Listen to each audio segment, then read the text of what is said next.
Isa din sa pwede mong puntahan dito sa Davao ay ang Japanese Tunnel. Ginamit ito noong World War II para magtago ng mga preso at ng mga supplies ng mga Japanese forces.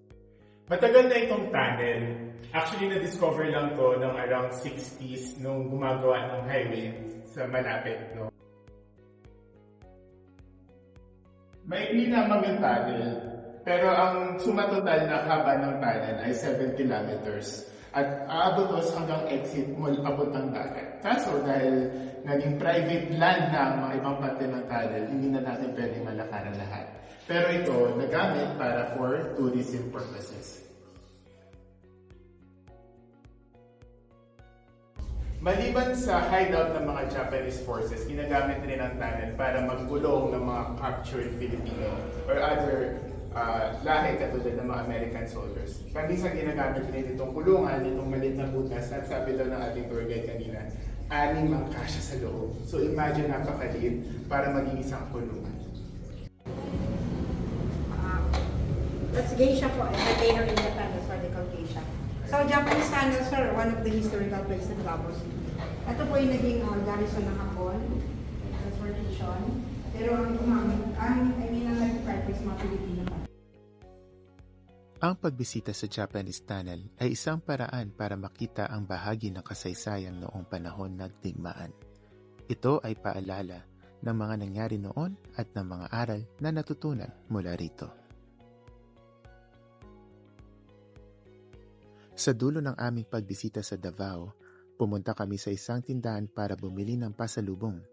Masayang makita ang iba't ibang klase ng merienda at ang sarap ng durian ice cream at iba pang mga flavor nito.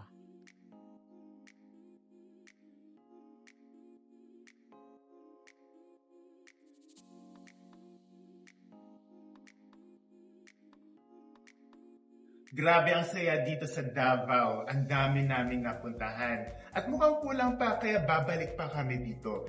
Maraming salamat nga pala kay Kuya Rocky na naging driver, tourist guide, at actually camera and videographer namin.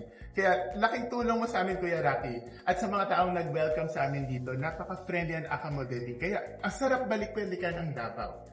Kaya sa susunod, panoorin nyo ang aming mga future videos. Madami pa kaming pupuntahan. Thank you! At don't forget to hit like, subscribe, and share dito sa YouTube channel namin. Maraming salamat!